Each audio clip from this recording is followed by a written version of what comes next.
Hey there, Sharon Horne-Ellstrom here. Welcome to day 218 of our BU 365-day challenge to do one thing every day that improves us in some way. This month we're focusing on the life framework area of confidence. And our topic today is ego and confidence.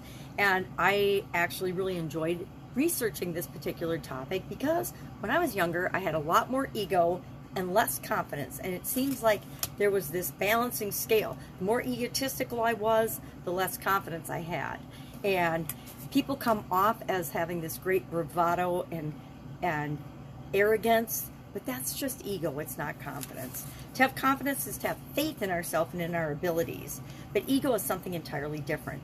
Ego is, it operates out of self-interest. It doesn't operate out of making the world a better place. It operates out of, I'm better than everybody else. I need to, I'm entitled to better treatment, better everything. I deserve everything that I want in the world, and everybody else can, suck on a magnifying glass. It seeks approval, accolades, and validation at all costs in order to be seen as right or as winning. It's the difference between self and self-sabotage. So we're going to talk about today 7 signs that you have an ego problem, or that show that you have an ego problem. Then we're going to talk about 4 different ways that you can control your ego and increase your and encourage your confidence, and then actually 11 ways to balance humility with ego, because the opposite of ego is humility. It's caring about other people. It's not being just self-interested in putting yourself above everyone else. So what are these 7 signs that you have an ego problem? And I didn't make these up. I got them off the internet, of course. Not sure what site it was on. I think the 11 came from Inc. magazine, because they're kind of business related. But otherwise, it's all good. Whoops. I'm in charge of alarms right now. That was a long one. Well, I guess I didn't turn it off. Okay, that's... Oh, I'm on the wrong one. Turn off the wrong one. Okay, so what are these 7 signs that your ego is out of control, or that you have an ego problem? Number 1, you detest criticism. Number 2, you must always win at all costs. Number 3, you constantly compare yourself to others and feel that you are better than them.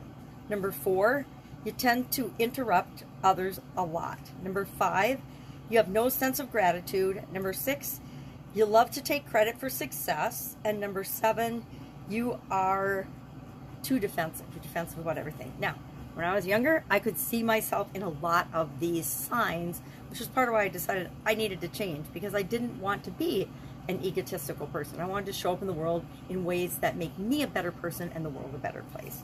So what are some ways that we can encourage confidence and control our ego? Number 1, look for ways to be humble, right? Humility and being humble, and reading the room. I think reading the room is one of the best ways to find out if your ego's and you're, just yapping and talking about yourself, or if people are really responding in a way that you want, which is usually a positive way. Number 2, connect with a higher purpose than just yourself. If you're the most important thing in the universe, which we kind of are, right? There's a balance between confidence and loving ourselves. Self-love isn't ego, right? You don't have to have it. Ego just takes it over the edge. It's like stretching our comfort zone. It just jumps outside the line of what isn't okay. Number 3, you give up your need to always win and always be right. And number 4, remember your manners, right? Again, read the room. Pay attention to how you're impacting and affecting other people. So what are 11 different ways that we can balance humility with ego? Again, this list, I believe, is from Inc. magazine. It has a lot to do with business, because guess what? If you're you have to be confident in business, but if you're super egotistical in business, it will come back to bite you in the tail. So number 1, we are going to, I guess I need my magnifying glass. Stop and think before we react. Ooh, that's a good one. We should do that all the time anyway, right? Number 2, don't neglect your humility. Don't forget to pay attention to, how am I showing up in this situation? Number 3, know your crowd and Don't label things. Don't label people, places, things, situations. Pay attention to what's going on around you. 4, pay gratitude to what you've accomplished. Be proud of what you've accomplished and your successes, but don't over boast them, I guess. Number 5, experience different cultures to gain perspective. Different cultures, different worlds, different people. I guess I say embrace diversity. Embrace that everyone on the planet is different, and focus on the positive differences, not on what you decide that you want to judge or criticize. Number 6, complaining is as bad as bragging. I love this one. Number 7, treat famous people and influencers the same as you would treat anybody else, right? A lot of people that are focusing on their ego and not humility will treat people that they consider more important. Well, then that automatically makes all the people that you're not putting on a pedestal be treated like they're inferior. You can always tell the character of a person by paying attention to how they treat other people. How do they treat waiters and waitresses? How do they treat service individuals? How do they treat everyone? Because how they treat everyone is anyone is how they treat everyone, at least in my experience.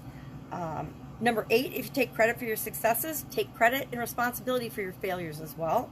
Number 9, remember it could always be worse. That one's kind of a pessimistic view, but be grateful for what is working in your life and focus on those things, and realize that no matter how bad a situation is, it could be worse, and we don't want that to happen. Number 10, focus on the present and realize that the journey is not over. Tomorrow's another day. It's a new day. Every single day we get a new chance to change our life, change our behavior, change our thoughts, feelings, actions, and beliefs.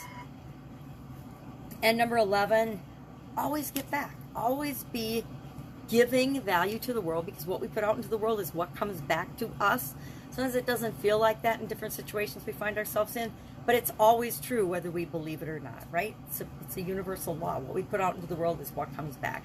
It's the law of karma, the law of reciprocity.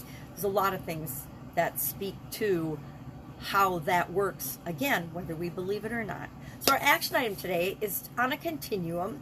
Just pay attention to yourself as you go throughout your day. Are you exhibiting any or all or many of the signs that your ego's a little out of control, and you need to balance that with more self-esteem, more self-love, more self-confidence? Because the truth is, if our ego is showing and shining through, if we have to win, if we're defensive, if we fight all the time, if we squash other people, if we think we're better than other people or entitled, guess what? That all comes from a place of low self-esteem, of lack of confidence. And even the most egotistical seeming people and the most conceited seeming people are the same inside. They really feel small, or they wouldn't have to behave that way toward other people. So our challenge today is to ask ourselves, where am I on the ego, which would be 0, to unwavering self-confidence, which would be a 10, right? No matter what happens, I know I'm going to be fine, and I'm going to figure it out. And that's humility. I could say ego to humility, self-sabotage to self. Just think about that today and pay attention as you go about the day. Is your ego popping through and showing? Because our egos always pop up, right? Especially in situations where we don't feel comfortable. All right, any questions, hit me up. Otherwise, I'll be with you tomorrow.